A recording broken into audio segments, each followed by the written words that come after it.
Bismillah, Assalamualaikum warahmatullahi wabarakatuh. Alhamdulillah, salatu wassalamu ala rasulillah wa ala alihi wa sahbihi wa sallam taslima. Nah, pada malam hari ini 3/4 dari penduduk bumi akan melakukan perayaan. Perayaan tersebut namanya apa? Perayaan pergantian tahun, atau kalau dalam bahasa Arab namanya al-ihtifalu bi ra'sis sanah. Perayaan di penghujung akhir tahun. Ada yang mereka melakukan bakar-bakaran. Ini yang tingkat bawah ya, bakar jagung,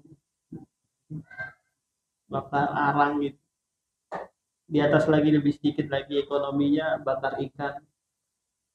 Ada yang mereka menghabiskan di tempat karaoke dan tempat-tempat mungkar lainnya.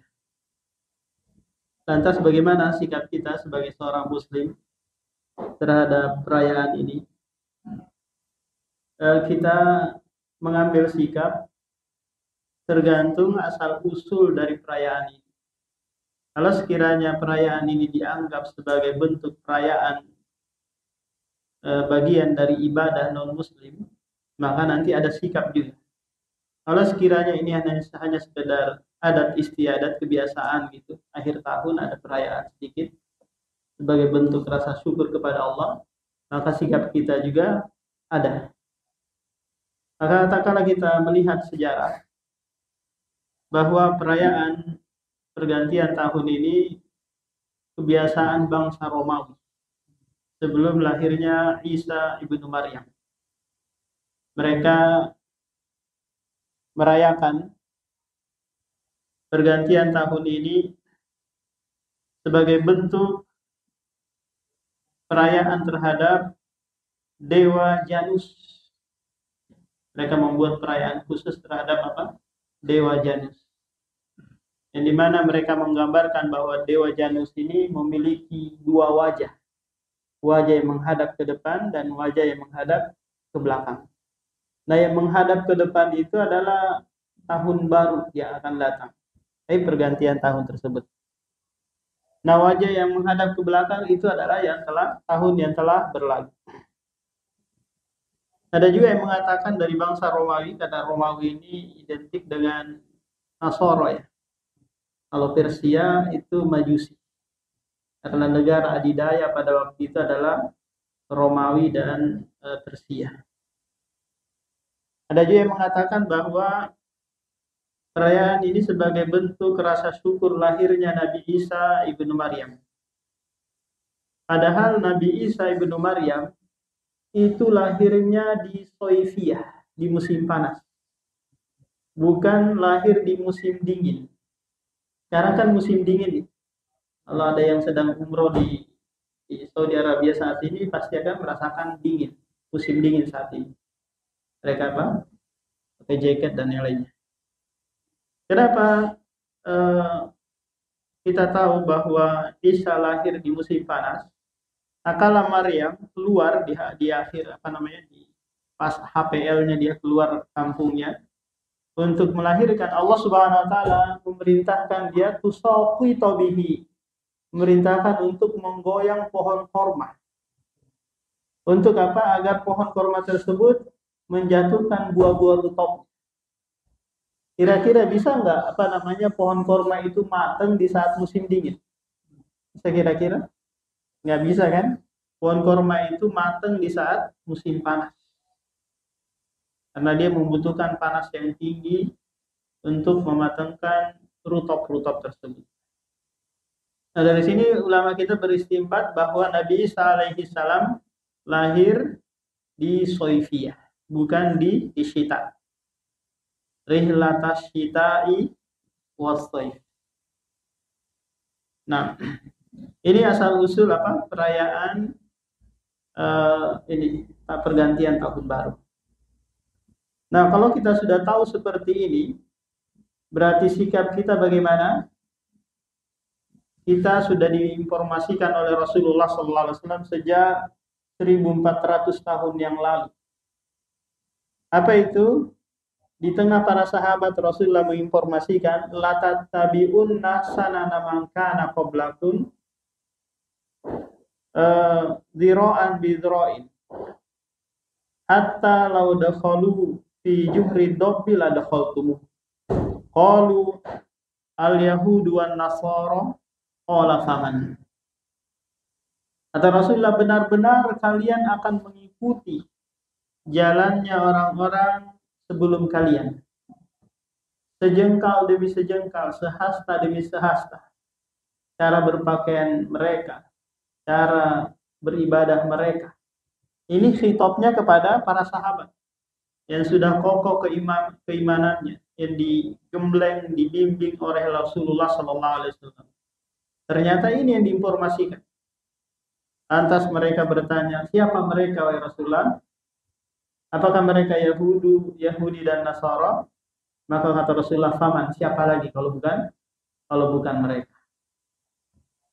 Nah, jadi sikap kita, kalau perayaan ini merupakan perayaan agama mereka, yaitu kita tidak mengikutinya, tidak merayakannya. Karena ini nanti kaitannya dengan akidah. Apa kaitannya dengan akidah dalam permasalahan ini?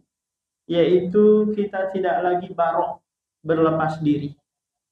Sementara seorang muslim yang sejati itu adalah mereka yang barok, berlepas diri dari agama non muslim dan orang non muslimnya. Apakah itu musyrik atau ahli kitab. Karena kita yakini dengan sedalam-dalamnya bahwa non-muslim semuanya khalidina finnar, akan kekal di dalam neraka jahanam. Allah Subhanahu wa taala menyebutkan hal itu di surah Al-Bayyinah ayat 5, ayat 6. Innal ladzina kafaru min ahlil kitabi wal musyrikina fi nari jahannam khalidina fiha ulaika hum syarrul bariyah. Nah, kalau seperti ini ngapain kita ikutin mereka? Sementara Allah sudah mengabarkan mereka itu adalah tempat kembalinya neraka dan mereka adalah syiraru annas, seburuk-buruk manusia. Belum lagi ternyata Allah mengabarkan kita di surah Al-Baqarah ayat 120, lan tarda ankal yahudu walan nasara hatta tattabi'a millatahum. Orang Yahudi dan Nasara itu tidak pernah ridho dengan kalian sampai kalian mengikuti agama mereka. Berarti di mereka itu murka terus. Kapan mereka senang dengan kita? Kalau kita mengikuti tata cara ibadah mereka. Nah, jadi walak dan barok kita sudah tidak ada lagi kalau sekiranya ternyata kita juga nyemplung ikut bareng dengan mereka, bahkan mengucapkan selamat Natal dan Tahun Baru. Kira-kira apa konsekuensi dari ucapan itu? Selamat. Kalau Pak selamat nggak ada masalah ya.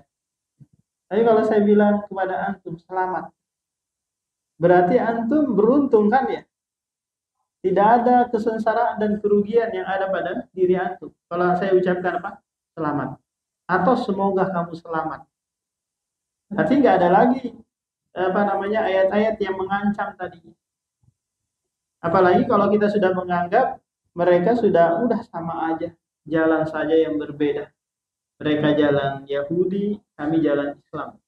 Semuanya tujuannya satu, yaitu menuju Allah dan untuk meraih surga Allah Subhanahu wa taala.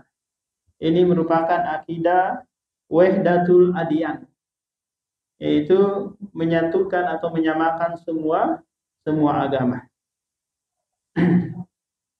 Jadi Allah Subhanahu wa taala menyebutkan bagaimana sikap Ibrahim alaihi salam dan pengikutnya terhadap orang-orang musyrik yang menyembah selain Allah Subhanahu wa taala, yang tidak memberikan manfaat dan mudarat kepada mereka. Allah berfirman dalam surah Al-Mumtahanah, qad kanat lakum fi Rasulillah qad kanat lakum uswatun hasanah fi Ibrahim walladzina ma'ahu id qalu liqaumihim inna bura'a'u minkum wa mimma ta'buduna min dunillah kafarna bikum wa bada bainana wa bainakumul baghdha'u hatta tu'minu billahi wahda. Sungguh ada suri toladan yang baik bagi kalian pada diri Ibrahim dan pengikutnya. Apa itu suri toladan yang patut kita contoh? Tatkala mereka berkata kepada kaumnya yang menyembah patung, Inna sesungguhnya kami bara'u minkum berlepas diri dari kalian dan apa yang kalian sembah dari selain Allah Subhanahu wa taala. Kafarna kami ingkari perbuatan kalian dan kami murka terhadap apa yang kalian lakukan. Kapan kemurkaan berlepas diri itu hilang? Hatta tu'minu billahi wahda, hingga kalian beriman kepada Allah saja. Tatkala Ibrahim berkata kepada bapaknya Azar bahwa ya abad, wahai bapakku, lima ta'budu, kenapa engkau beribadah kepada patung yang tidak mendengar, tidak melihat, tidak memberikan manfaat sedikit pun kepadamu. Jadi ini sikap kita yang pertama, bahwa kita barok berlepas diri. Tidak tidak ikut campur, tidak ini, dan sekaligus juga tidak mengganggu mereka. Biarlah mereka melakukan hal tersebut, karena sikap toleransi kita tidak mengganggu ibadah mereka, perayaan mereka. Lakum dinukum waliyadin. Agama kalian, perayaan kalian, perayaan kalian. Perayaan kami, perayaan kami. Jangan pula toleransi kebablasan sebagaimana yang pernah ditawarkan oleh Abu Jahal. Apa toleransi yang pernah ditawarkan oleh Abu Jahal dan ini berlangsung sampai sekarang? Yaitu beribadah setahun-setahun. Jadi Abu Jahal menawarkan kepada Muhammad dan pengikutnya agar kami beribadah kepada Tuhan Muhammad dan mereka nanti sebaliknya setahun ke depan beribadah lagi kepada Tuhan kami. Toleransi. Pas Idul Fitri kami mengucapkan selamat Idul Fitri. Nanti pas Natalan kalian juga mengucapkan apa? Selamat Natalan. Jangan kamu aja mau diucapin selamat, kita juga dong. Nah, ini toleransi yang kebablasan. Jadi toleransi yang benar adalah tidak saling mengganggu, saling menghargai agama yang mereka anut. Kita tidak boleh melakukan bom bunuh diri untuk menghancurkan gereja sebagaimana yang dilakukan oleh Khawarij, orang yang berpemahaman garis keras. Nah, jadi kalau kita mengucapkan selamat kepada mereka, ini sebagai bentuk, kata Ibnu Taimiyah ya, sebagai bentuk apa? Dukungan kepada mereka, kebahagiaan mereka. Mereka merasa bahagia. Alhamdulillah tidak ada yang mengganggu lagi. Justru kaum muslimin sekarang mengucapkan bukti bahwa kita ini juga berada di atas kebenaran. Ini kemungkaran yang pertama yang akan terjadi kalau sekiranya kita ikut merayakan pergantian tahun tersebut. Kemudian kerusakan atau kemungkaran yang kedua yang bisa terjadi adalah kita menyerupai mereka. Tasyabbuh bihim. Yaitu apa? Menyerupai mereka. Mereka merayakan, kita juga ikut merayakan. Sementara kita dicukupkan oleh Rasulullah dengan 2 hari raya, yaitu Idul Fitri dan Idul Adha. Nah, kalau Rasulullah SAW ke Madinah, sementara mendapati orang-orang Madinah berhari raya di 2 hari raya. Kemudian kata Rasulullah, apa ini? 2 hari apa ini yang kalian merayakan? Kemudian di antara mereka kunnanal abu fihima, kami berceria, bergembira, bermain-main di hari tersebut. Lantas Rasulullah berkata, innallaha qad abdalakum khairam minhuma. Sesungguhnya Allah telah mengganti yang lebih baik dari hari raya kalian ini. Apa itu? Yaumal Adha wa Yaumal Fitri. Hari Idul Adha dan hari Idul Fitri. Jadi orang-orang yang suka merayakan itu kalau bukan Yahudi, orang Sufi, orang musyrik. Ini kerjanya mereka suka merayakan. Turunan dari orang Yahudi itu adalah Syiah. Maka Allah Subhanahu wa taala menurunkan kepada Rasulullah firman Allah dalam surah Al-Maidah ayat 3, Al-yawma akmaltu lakum dinakum wa atmamtu alaikum nikmati wa raditu lakumul Islam madinah. Kata orang Yahudi, seandainya ayat ini turun kepada kami, niscaya kami akan merayakannya. Karena ini ayat yang luar biasa, rekomendasi dari Allah bahwa agama ini sudah sempurna. Tidak perlu penambahan dan tidak perlu pengurangan. Rasulullah sallallahu alaihi wasallam bersabda, "Man tashabbaha biqaumin fahuwa minhum." Barang siapa yang menyerupai suatu kaum, maka dia termasuk dari kalangan mereka.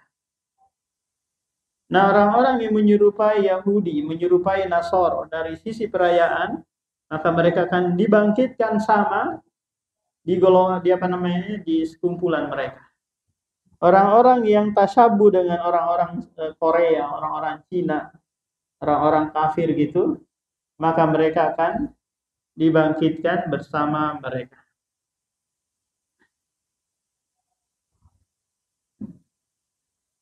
Ibnu Taimiyah pernah berkata di dalam Iqtida as-Siratal Mustaqim, musyabahatuhum fi ba'di a'yadihim tujibu surura qulubihim bima huwa alaihi minal batil. Menyerupai mereka pada sebagian perayaan-perayaan mereka, ini adalah suatu keharusan yang memasukkan kebahagiaan kepada hati mereka. Padahal mereka berada di atas kebatilan. Nah, sikap kita adalah tidak menyerupai mereka. Kita merayakan di hari perayaan yang sudah disyariatkan. Kemudian kerusakan yang berikutnya adalah yang terjadi ya, mengganggu kenyamanan orang lain. Ini luar biasa ini. Mengganggu kenyamanan orang lain. Orang yang tidak merasakan terganggu dengan suara musik, trompet, apalagi? Petasan, banyak sekali. Dan seharusnya kita sudah istirahat di jam 9, jam 10 ini bising. Apalagi di jam 12. Wah, ini puncak-puncaknya ribut di situ. Sementara Rasulullah tak kala ada orang yang berzikir dengan suara keras di masjid, sementara ada yang lain yang sholat gitu, ada yang juga berzikir, maka kata Rasulullah, fala tu'dzul mu'minin. Janganlah kalian menyakiti orang lain, mukmin yang lain dengan lisan kalian. Ini suara zikir. Tapi kalau diangkat, dibesarkan dikit aja, itu mengganggu. Apa sisi gangguan yang akan diperoleh bagi saudara mukmin yang lain adalah taswish. Taswish itu membuat kerancuan pikiran. Yang tadinya dia mau fokus baca qul huwallahu ahad, akhirnya terbalik-balik. Karena mendengarkan mungkin kampanye atau apalah gitu. Ini zikir dilarang, apalagi suara-suara bising yang lain.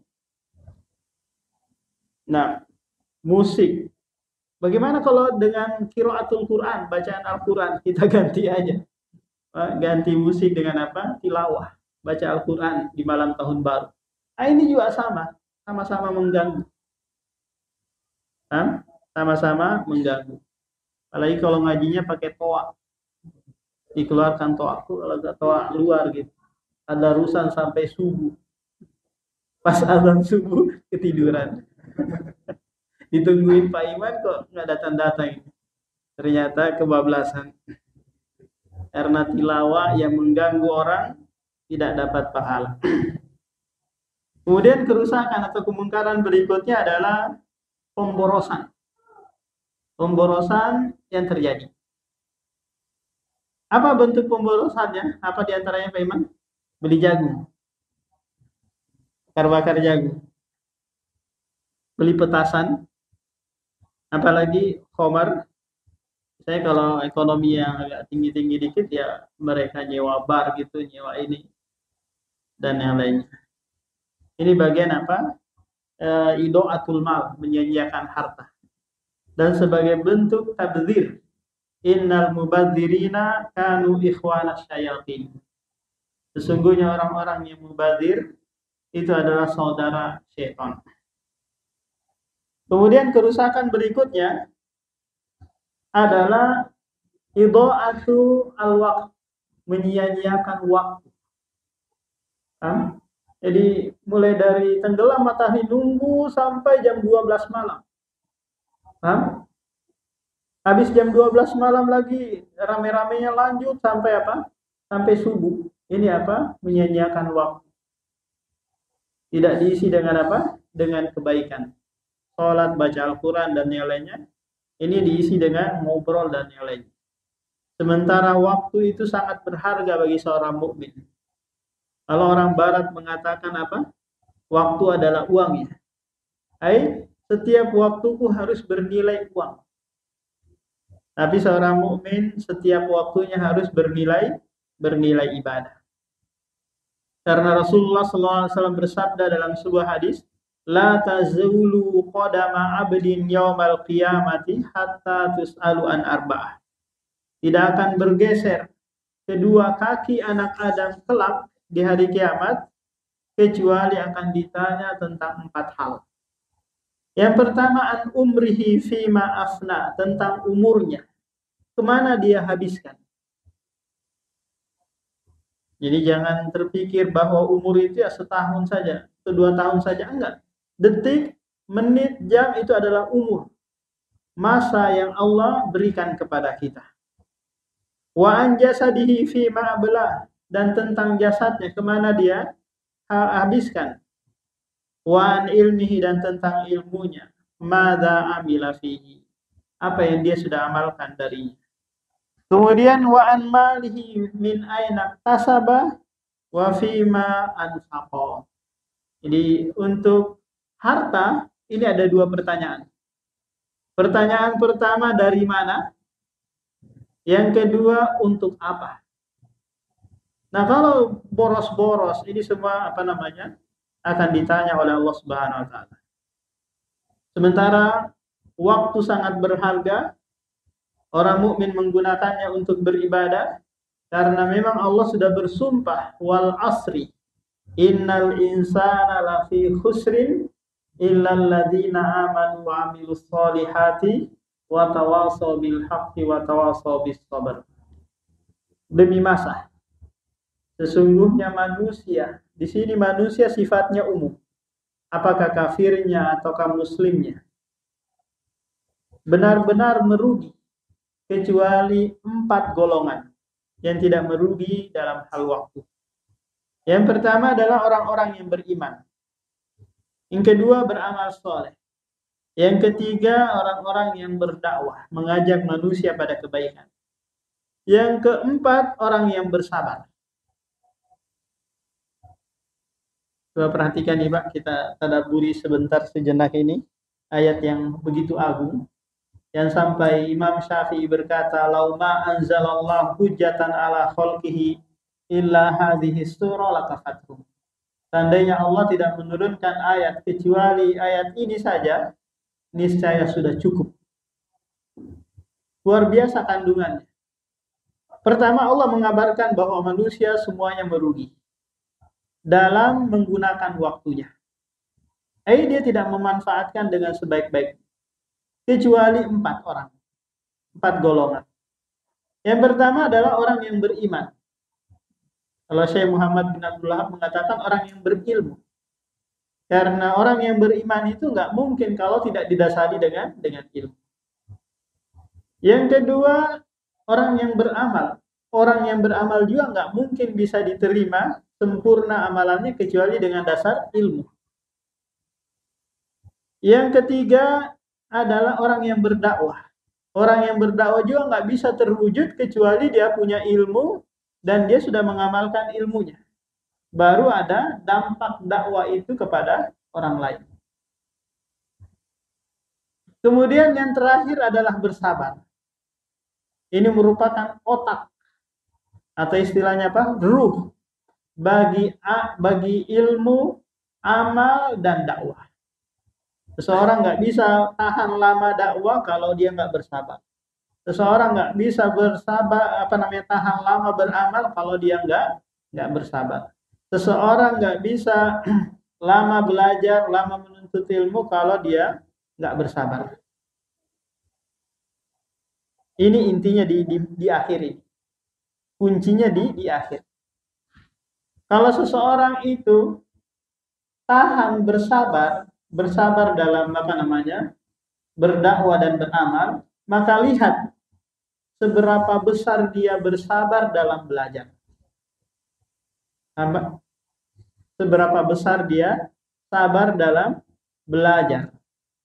Kalau dia bersabar dalam belajar, pasti dia akan bersabar dalam beramal dan berdakwah. Jadi sering saya sampaikan kepada guru-guru ya. Jadi guru-guru yang mau istiqomah mengajar, maka kita lihat dulu dia rajin nggak belajar. Kalau dia hanya sekedar rajin saja mengajar tapi nggak rajin belajar, wah repot ini. Suatu saat dia akan kolap, akan beralih haluan. Mungkin jadi jualan kangkung di pasar atau jualan-jualan apa gitu, beralih kepada profesi yang lain. Bukan lagi kepada dakwah. Nah, ini diantara kerusakan berikutnya adalah lambat bangun sholat subuh. Wah, ini sudah pasti dia. Orang-orang yang bergadang sampai jam 2 atau sampai jam 3 pasti lewat sholat subuhnya ya.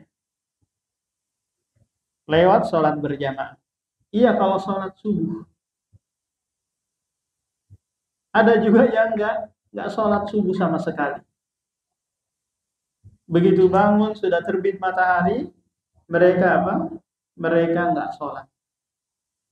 Makanya Allah Subhanahu Wa Taala menyebutkan di surah Al-Ma'un, fawailul lil musallin alladzina hum an sholatihim sahun. Celakalah orang yang sholat. Nggak boleh berhenti di sini Pak, harus lanjut. Fawailul lil musallin alladzina hum an sholatihim sahun. Orang yang sahuna anis sholat.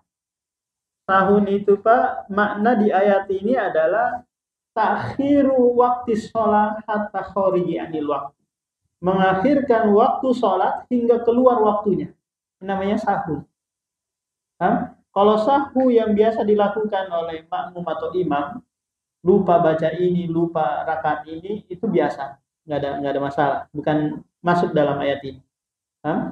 Yang dimaksud ayat ini adalah mereka yang melalaikan waktu sholat sehingga keluar waktunya. Maka kata Allah, wailun, fawailun, neraka wail tempat kembalinya, atau binasa di dunia dan neraka wail tempat kembalinya nanti di akhirat. Ini mereka yang mengakhirkan waktu sholat. Bagaimana lagi dengan orang yang tidak sholat? Orang yang sholatnya bolong-bolong. Nah, rata-rata atau pada umumnya orang-orang yang merayakan tahun baru itu orang-orang yang nggak sholat, ya kan? Orang-orang yang nggak sholat. Adapun orang yang sholat juga yang ikut merayakan, ini diisi dengan perkara-perkara bid'ah, perkara-perkara yang mungkar. Apa di antara contohnya Pak Iwan? Malam tahun baru yang sifatnya Islami. Ya, zikir penutup tahun baru. Nah, apalagi contohnya, Pak? Zikir setelah selain zikir? Hah? Apa? doa penutup akhir tahun, doa berjamaah penutup akhir tahun. Kemudian berikutnya kajian di akhir tahun ya. Kajian penutup. Kita malam ini kajian karena memang jadwalnya malam ini. Bukan karena apa? Karena spesial malam ini enggak. Karena memang jadwalnya malam Senin. Kalau yang di sebelah itu spesial. Nah, berikutnya apa lagi? Apa Erik?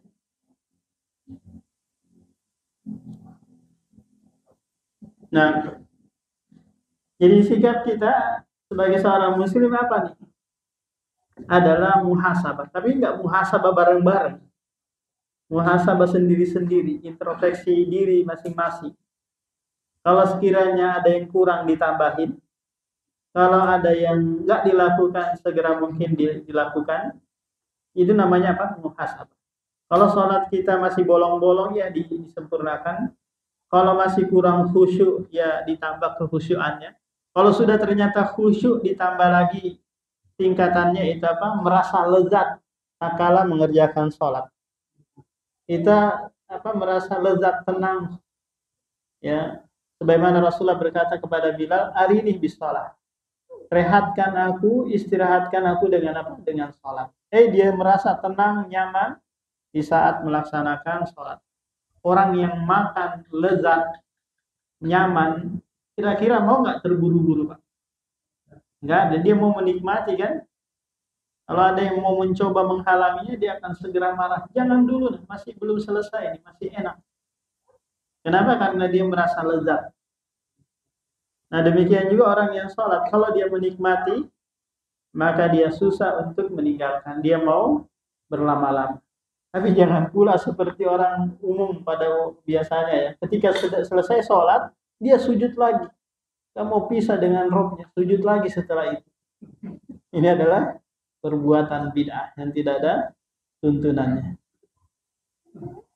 Allah Subhanahu wa taala berfirman dalam surah Al-Hasyr, "Ya ayyuhalladzina amanu fal tanzur nafsum madza taksibu," gitu. Wahai orang-orang yang beriman, maka hendaklah setiap jiwa memperhatikan ma qaddamat ligodin. Hendaklah dia memperhatikan apa yang dia lakukan besok. Besok maksudnya di sini hari kiamat nanti.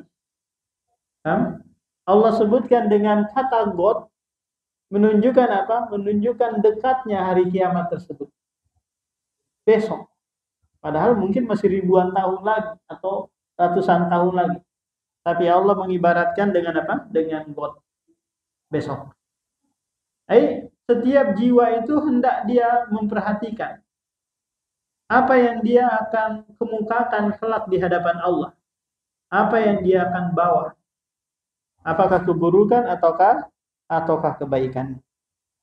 Sementara kita semua ini Pak, sadar atau tidak, kita semua ini sedang melakukan perjalanan untuk menjumpai Allah.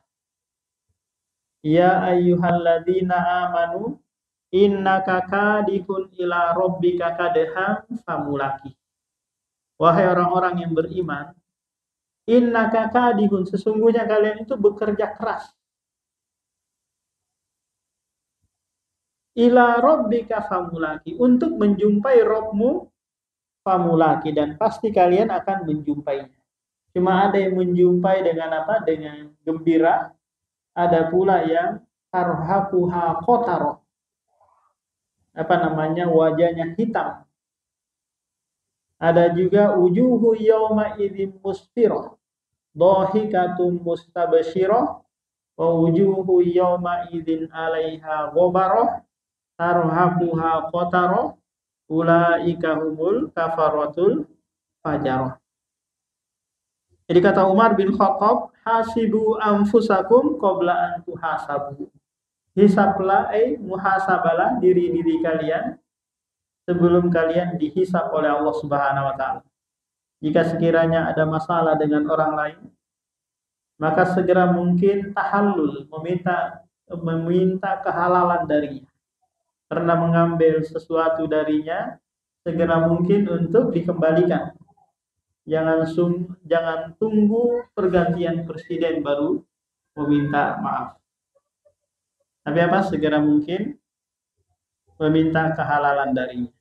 Kalau sekiranya dia minta ganti dengan uang, dengan materi, maka ganti. Karena kita akan menjumpai masa yaumala yanfa'u malu wala banun. Hari di mana tidak lagi bermanfaat harta dan anak untuk menebus kesalahan kita kepada orang lain. Kalau kesalahan kita kepada Allah mudah, tasamu. Allah apa? Hadir dengan tawab al-ghaffar al-ghafurnya. Tapi urusan dengan orang lain ini muskilah, yang masalah. Karena harus tahallul dulu, menyelesaikannya dulu. Rasulullah SAW pernah bersabda di hadapan para sahabatnya dengan metode tanya jawab, atadruna mal muflis? Tahukah kalian itu apa itu muflis? Muflis itu kata para sahabat adalah alladzi la dirham wala mata. Orang-orang yang tidak punya harta, tidak punya perhiasan dan yang lainnya punya. Kata Rasulullah bukan itu.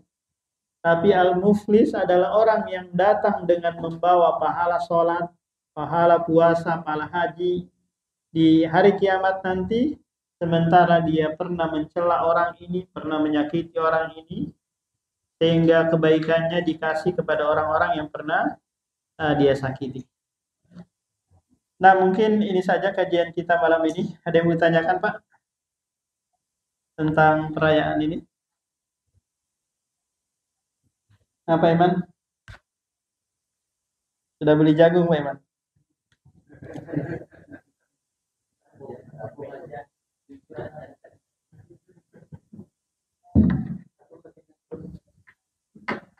Lebih naik dagungnya apa? Tomat. 60.000 sekilo. Nah, demikian subhanakallah wa bihamdika, asyhadu an la ilaha illa anta astaghfiruka wa atubu ilaik.